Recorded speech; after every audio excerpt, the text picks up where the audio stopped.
ቀን የምሕረት ደጅ ይዘጋል። አንድ ቀን የፍርድ ቀን ይመጣል። አንድ ቀን የተዘጋጁት ሲገቡ ያልተዘጋጁት ደግሞ ይቀራል። ወዳጆች በመጨረሻው ዘመን ኢየሱስ ሲገለጥ ኢየሱስ ሲመጣ እንደ ብርሃን ንጋት ይመጣል። ለጠበቁት በእግዚአብሔር ላይ ያሉት አንድ ቀን የንጋት ብርሃንን እናያለን። አንድ ቀን የተዘጋጁት ወደ ግብዣው ሲገቡ፣ አንድ ቀን ደግሞ ያልተዘጋጁት ከግብዣው ይቀራሉ።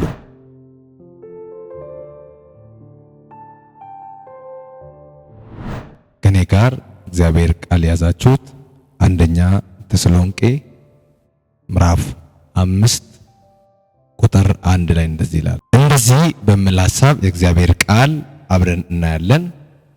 አንድ ቀን ይላል ሪሴ አንድ ቀን የምሕረት ደጅ ይዘጋል። አንድ ቀን የፍርድ ቀን ይመጣል። አንድ ቀን የተዘጋጁት ሲገቡ ያልተዘጋጁት ደግሞ ይቀራል። አንድ ቀን እግዚአብሔር ለብዙዎቹ መልካም ነገር የሚያደርግ የምሕረት ደጅ የሚዘጋ የፍርድ ቀን የሚከፈት የተዘጋጁት መግባት ያልተዘጋጁ ደግሞ ይቀራሉ ይላል። በምድር ላይ ስንኖር የሰው ልጆች ለዘላለም የሚኖሩ ይመስላቸዋል። ሰው ልጅ በምድር ላይ ሲኖር ሁሉም ለዘላለም የሚኖር ይመስላቸዋል። ማንም በዚህ ምድር ላይ ለዘላለም አይኖርም። ስለዚህ ዘላለም የሚኖር መስሎ ደሃውንንም ይበድላሉ፣ በገንዘብና በስጋቸውም ይመካሉ፣ በሰበሰቡት ሀብት በእውቀት ይመካሉ። አንድ ቀን ግን ሁሉም ይበቃል። በዚህ ቦታ ላይ አንደኛ ተሰሎንቄ ምዕራፍ 5 ጳውሎስ ለተሰሎንቄ ከተማ ላሉት አማኞችና በተሰሎንቄ ከተማ ያሉት ለቅዱሳን እየጻፈ እንደዚህ ይላል። ወንድሞቼ ሆይ ስለ ዘመናትና ስለ ወራትንም እንድጽፈላችሁ አያስፈልግም አለው። ይህም ምንድነው? ጳውሎስ ለተሰሎንቄ ሰዎች እየጻፈ የነበረ መልእክት አንድ ቀን የጌታ ቀን ይመጣል። ቀኑም እንደ ሌባ እንደሆነ ያስተምራቸው ነበረ። እነሆ ዘመን ቀርቧል። ሰው ግን እየተጠባበቀ አይደለም። ጊዜ ዘመን ቀርቧል። ሰው ልጅ ግን እየተጠባበቁ አይደለም። ምክንያቱም ጌታ እንደሚመጣ የሰማ ሰው ሁሉ ጌታን የሚጠብቅበት አቅጣጫ እንደ መንፈሳዊና እንደ እግዚአብሔር ቃል አይደለም። ጳውሎስ ለተሰሎንቄ ሰዎች እየጻፈ ዘመኑ እንደቀረበ፣ ጊዜው እንደቀረበ፣ የሚመጣው ደግሞ እንደ ሌባ እንደሚመጣ ይናገራል። እንደ ሌባ እንደሚመጣ እሱ እንደ ሌባ እንደሚመጣ ዘመኑ እንደቀረበና እንደ ሌባ እንደሚመጣ ይናገራል። ስለዚህ እንደዚህ ይላል፣ ሲመጣ እንደ ሌባ ይመጣል አለ።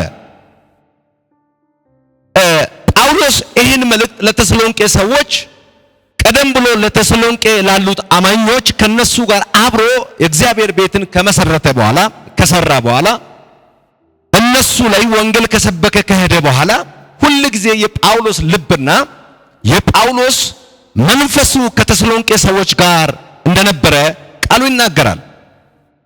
ጳውሎስ ሁሉ ጊዜ ወደ ተሰሎንቄ ሰዎች ለማምጣት ጉጉትና ነፍቆት እንዳለ ያወራል፣ ይናገራል። ደግሞ ለሌሎች እግዚአብሔር ቀንን ለሚጠብቁ ሰዎች እንደ ንጋት ብርሃን እንደሚታይ ጳውሎስ ይናገራል። እግዚአብሔርን ቀን የሚጠብቁት እግዚአብሔር በትክክለኛው የሚጠብቁ ሰዎች እንደ ንጋት ብርሃን ኢየሱስ እንደሚመጣ እንደሚገለጥ ይናገራል። ወዳጆች በመጨረሻው ዘመን ኢየሱስ ሲገለጥ ኢየሱስ ሲመጣ እንደ ብርሃን ንጋት ይመጣል። ለጠበቁት በእግዚአብሔር ላይ ያሉት አንድ ቀን የንጋት ብርሃንን እናያለን። አንድ ቀን የተዘጋጁት ወደ ግብዣው ሲገቡ፣ አንድ ቀን ደግሞ ያልተዘጋጁት ወደ ከግብዣው ይቀራሉ። የተሰሎንቄ መልእክት ለማን እንደተጻፈና መልእክቱ የተጻፈበት ምክንያት ምንድነው? የተሰሎንቄ መጽሐፍ የተጻፈበት ምክንያቱ ምንድነው? የተጻፈበት ደግሞ ዋናው ምክንያት ምንድነው ብለን ስናይ የተሰሎንቄ መልእክት አንደኛና ሁለተኛ ተሰሎንቄ ሐዋርያ ጳውሎስ እንደጻፈና መልእክቱን ለተሰሎንቄ ከተማ የነበሩት ለክርስቲያኖች እንደጻፈ ይናገራል። በተሰሎንቄ ከተማ ላይ የነበሩት ክርስቲያኖች ለሰዎች እንደጻፈ ከእግዚአብሔር ጋር ያሉ ሰዎች እንደጻፈ ቃሉ ይናገራል።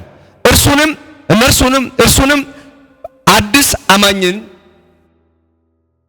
አዲስ ወደ ጌታ የመጡት አማኝና በጌታ የነበሩት አማኝ በመከራ ውስጥ እንደነበረ ካየ በኋላ በመከራን በግፍ ውስጥ እንደነበረ ካየ በኋላ ጳውሎስ ይህን መልእክት ለተሰሎንቄ አማኞች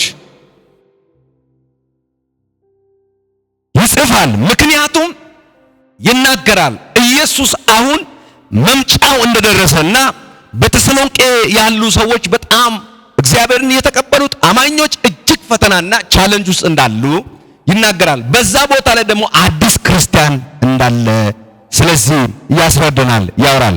ስለዚህ እርሱንም ለማጽናናትና ለማስተማርና ለማስተካከል ይህን መልእክት ለተሰሎንቄ ሰዎች ጳውሎስ ጽፏል። ለማጽናናት፣ ለማስተማርና ለማስተካከል እንዲስተካከሉ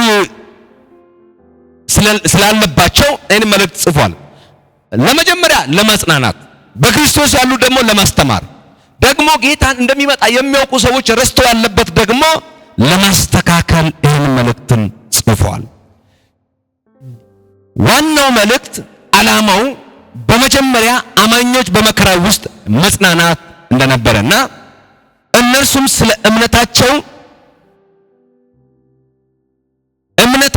ተገቢ ነገር አድርጎ ቆጥሮ በእምነት እንዲቆሙ ጳውሎስ ለተሰሎንቄ ሰዎች ይህን መልእክትን ጽፏል። ሃሌሉያ!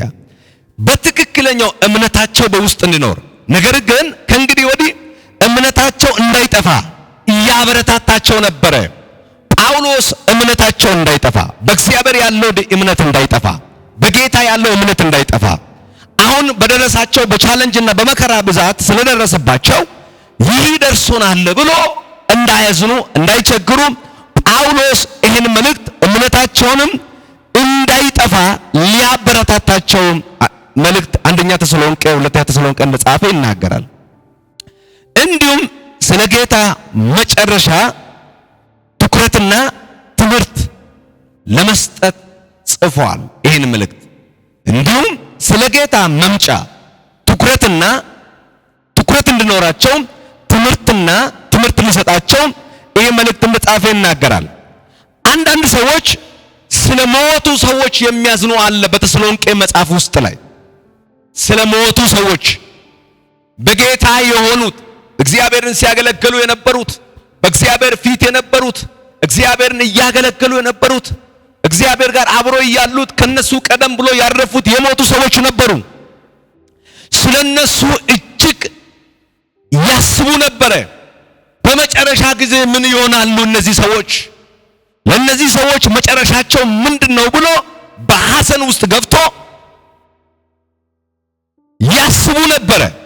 አሁን ምን ሊገጥማቸው ይችላል? ከእንግዲህ ወዲህ መጨረሻቸው ምን ይሆናል ብሎ ራሳቸውን ሰጥቶ ሲያስቡ ነበረ። ጳውሎስ ደግሞ ለነዚህ ለተሰሎንቄ ሰዎች ለተሰሎንቄ አማኞች እየጻፈ እንደዚህ ይላል፣ በጌታ ለሞቱትን ለምን ታዝናላችሁ? በጌታ ያረፉት ሰዎች ለምን ታዝናላችሁ? እነሱ እኮ መጨረሻቸው በጌታ የሆኑት የሞቱት መጨረሻቸው መጥፋት ሳይሆን ይህ የመጨረሻው ቀን ሲመጣ አንድ ቀን ከክርስቶስ ጋር በክብር ይነሳሉ ብሎ ስለሞቱ ሰዎች በጣም አዝኖ ስለነበሩ ጳውሎስ ጻፈው። እነሱ አልሞቱም፣ አረፉ፣ ከጌታ ጋር ግን በክብር የምነሱበት ቀን አለ ብሎ ያስተምራቸው ነበረ። ሌላ በተሰሎንቄ መጽሐፍ ደግሞ ውስጥ ላይ እጅግ አስቸጋሪ ነገር ምንድነው? በመጨረሻ ዘመን ያሉት አመለካከታቸው ልክ አልነበረም። በመጨረሻ ያላቸው አመለካከት ልክ አልነበረም። የኢየሱስ መምጫው ቀርቧል ስለተባለ በተሰሎንቄ የነበሩ አማኞች ሁሉም ስራቸውን ትቶ ቤታቸውን ትቶ ኑሯቸውን ትቶ አቅጣጫቸውን ትቶ እግዚአብሔር መምጫው ቀርቧል ስላለ እግዚአብሔር የሚመጣውንም ለመቀበል ብሎ ሱቅ ያለ ሱቅ፣ ገበያ ያለ ገበያ ሁሉ ሰው ዘግቶ ቁጭ ብሎ ይጠብቁ ነበር። መቼ ይመጣል? አሁን ይመጣል፣ ነገ ይመጣል፣ ከነገ ወዲያ ይመጣል፣ ዛሬ ማታ ሊመጣ ይችላል ብሎ ሁሉም ቁጭ ብሎ እየጠበቁ እንዳለ ይናገራል። ጳውሎስ ደግሞ ይሄን ስላየ ለተሰሎንቄ አማኞች ዝም ብሎ ለተቀመጡት እንደዚህ ይላል። ጳውሎስ ግን እምነት ከሥራ ጋር እንደሆነ ሊያስተምራቸውን ይሄን መልእክት ጻፈ። የተሰሎንቄ ሰዎች እምነት ከሥራ ጋር እንደሆነ አሁን ኢየሱስ ይመጣል ስለተባለ ቁጭ ብለን የምንቀመጥ ሳይሆን እምነት በሥራ እንደሆነ ለነዚህ ለተሰሎንቄ ሰዎች ለተሰሎንቄ አማኞች ጳውሎስ መልእክቱን ይጽፍ ነበር ይላል። ሁሉም ዝም ብሎ ተቀመጡ ይላል።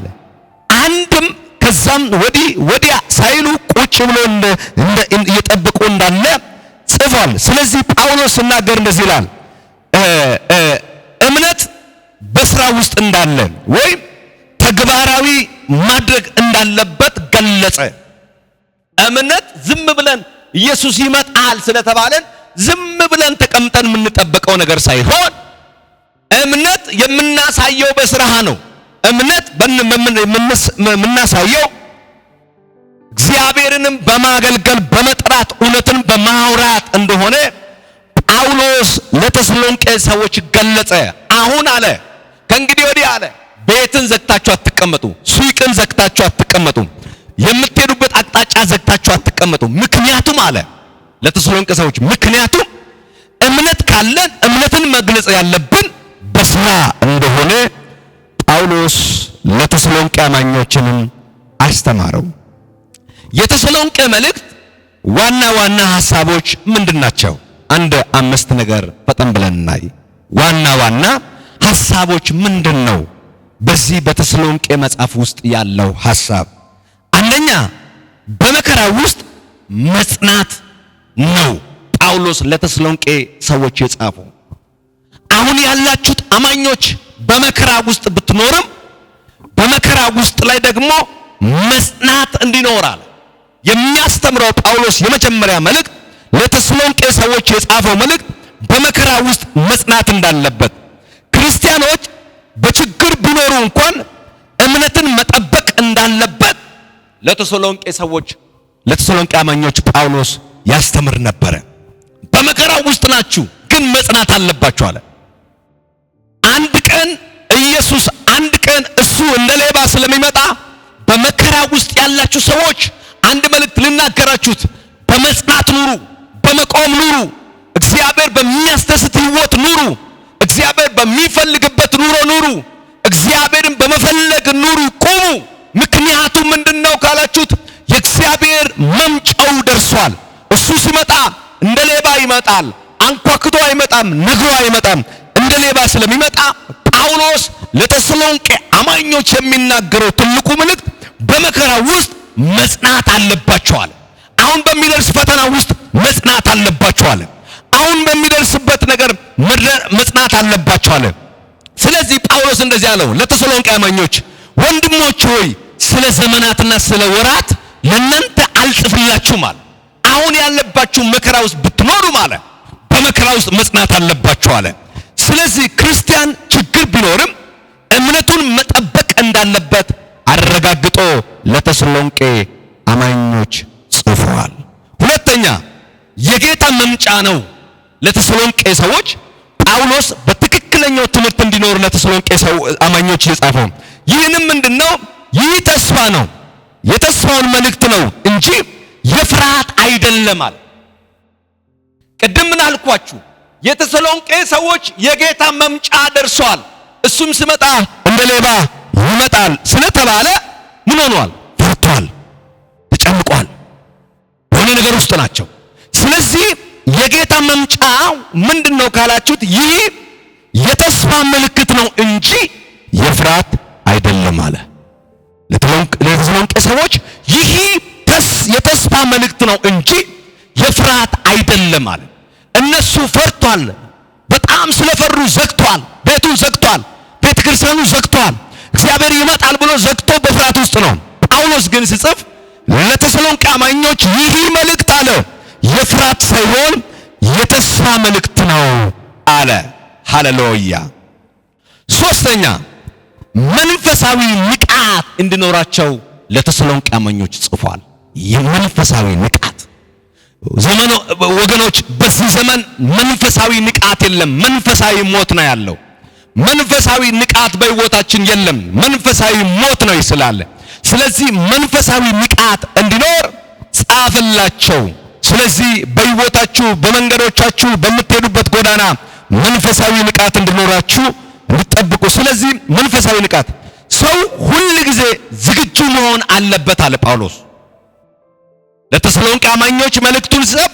ሰው ሁል ጊዜ አንድ ብቻ አይደለም፣ ሁለት ብቻ አይደለም፣ ሁል ጊዜ ዝግጁ መሆን እንዳለበት። መንፈሳዊ ንቃት ውስጥ ያለ ሰው ሁል ጊዜ በመንፈሳዊ ነገር ላይ ንቁ መሆን እንዳለበት ጽፏል። ሌላኛው አራተኛ ስለ ቅድስና ነው። ወገኖች በእኛ ዘመን ላይ ስለ ቅድስና ሰው ምንም ትኩረት አይሰጥም። ስለ ቅድስና ምንም ነገር አይሰጥም። አገልግሎት በቅድስና አይመስላቸውም። ክርስትና በቅድስና አይመስላቸውም። ቅድስና ምንም ትርጉም የላቸውም። ነገር ግን ጳውሎስ ለተሰሎንቄ አማኞች አራተኛ የተናገረው ስለ ቅድስና ነው። እንደዚህ አለው፣ በክርስቶስ ሕይወት የሚታየነው ምናየው ክርስቶስንም ምንቀበለው ያለው ዋና ነገር ቅድስና እንደሆነ ክርስቶስን ማየት የምንችለው፣ ክርስቶስን ደስ ማሰኘት የምንችለው፣ ክርስቶስን ጋር መንገስ የምንችለው፣ በመጨረሻ ቀን የመጣውንም በክብር የምናገኘው እንደ ንጋት ብርሃን የምናየው በቅድስና እንደሆነ ጳውሎስ ተናግሯል። አምስተኛና የመጨረሻ ምንድነው ሲባል የሥራ ስራውን ተግባራዊ ማድረግ። ስራውን ተግባራዊ ማድረግ። ስራውን አንድ አማኝ ጌታን ከተቀበለ በኋላ የክርስትና እምነት ተግባራዊ በስራ ማሳየት እንዳለበት ጽፏል። ስለዚህ ስራ ተግባራዊ መሆን አለበት። ተግባራዊ ማድረግ አለባቸው። ስለዚህ ለሮሜ ሰዎች ሮሜ መልእክት 13 ቁጥር 11 ላይ ምን ይላል? ከእንቅልፍ የምትነቁበት ሰዓት አሁን እንደደረሰ ዘመኑን እወቁ። ከማንኛውም ጊዜ ይልቅስ መዳናችን ዛሬ ወደኛ ቀርቧል ነው ያለው። አሁን ኢየሱስ አይመጣም ዘገየ ብላችሁ የፈለገ ነገር የምታደርጉ ሰዎች፣ ክርስቶስን ሳትጠብቁ ስራውን ትታችሁ የምትጠብቁ ሰዎች መልእክት አለኝ። ከማንኛው ጊዜ ይልቅስ መዳናችን ወደኛ ቀርቧል። አንድ ቀን ይህን መጣለው ያለው መዳናችን ወደኛ እንደቀረበ ይናገራል። ስለዚህ ማቴዎስ ደግሞ ስለ አንድ ቀን ሲያወራ እንደዚህ ብሎ ይናገራል። 10 ቆነጃጅቶች ቀኑን እየጠበቁ ያሉት 10 ቆነጃጅቶች ቀኑን እየጠበቁ ያሉ ሰዎችን ይናገራል። ማቴዎስ ሲናገር ስለ 10 ቆነጃጅቶች ምኑን እየጠበቁ እንዳሉ፣ ቀንን እየጠበቁ እንዳሉ ስለ 10 ቆነጃጅቶች ይናገራል። ከነሱንም 5ቱ ልባሞች እንደሆነ፣ 5ቱ ሰነፎች እንደሆነ፣ 5ቱ ደግሞ በኮዳቸው ባለው ዕቃቸው ላይ ዘይት ያሉት፣ 5ቶች ግን ዘይት የሌሉት። ነገር ግን አንድ ቀን መጥቶ ከ10 ቆነጃጅቶች የሚለይበት ቀን ነው። ወዳጆች አንድ ቀን እግዚአብሔር ሲመጣ ሰውን ከተመረጡት ካልተመረጡት መካከል፣ ከተቀቡት ካልተቀቡት መካከል፣ አማኝን ከአማኝ መካከል፣ ክርስቲያንን ከክርስቲያን መካከል የሚለይበት አንድ ቀን ይመጣል። በዛ ቀን ምን ይላል ቃሉ ሲናገር? ደጁ ወደ እነሱ ገባ ነው የሚለው። ሲገባ የሆነው ጉድ ምንድነው? 5ቶች ሰነፎች ከሄዱ በኋላ ስለ ቀኑን የማያውቁት አንቀላፍቶ ያሉት፣ ስለ እግዚአብሔር ቀን መዳንን የማያውቁት አንቀላፍቶ ያሉት እነሱ እያሉት ጌታ መጣና ከተዘጋጁት ጋር በሩን ዘጋ። አንድ ቀን የሚዘጋ ደጅ አለ፣ ዘጋ። ከዘጋ በኋላ እነሱ ይመጣሉ። ግን እንደዚህ አለው፣ እውነት እውነት እላችኋለሁ እናንተ ማን እንደሆነ ከቶ አላውቋቸውም አለ። ስለዚህ ተዘጋጁ፣ ደጁ ሊዘጋ ነው አንድ ቀን። ተዘጋጁ። የምህረት ደጅ ሊዘጋ ነው አንድ ቀን። ተዘጋጁ። የፍርድ ቀን ሊከፈት ነው አንድ ቀን። ተዘጋጁ። የተዘጋጁት ወደ ክብር ሊገቡ ነው። ተዘጋጁ። ያልተዘጋጁት ግን ከሚገቡበት ሊቀር ነው። ስለዚህ ራእይ 3:20 ላይ እንደዚህ አለ፣ እነሆ በደጄ ቆሜ አንኳኳለሁ፣ ማንም ድምፄን ቢሰማኝ ደጅን ቢከፍትልኝ ወደ እርሱ እገባለሁ ይላል። እግዚአብሔርን ማወቅ አለብን። ደጁን እያንኳኳ ያለ ማን እንደሆነ ማወቅ አለበት። ቅዱሳን አንድ ቀን ለሁሉም መብቂያ አለው። አንድ ቀን የፍርድ ቀን ይመጣል። አንድ ቀን የምህረት ቀን ይበቃል። አንድ ቀን ለተዘጋጁት ሰዎች ወደ ኢየሱስ ወደ ተዘጋጀው መግባት ነው። ላልተዘጋጁት ግን ደጁ ይዘጋል።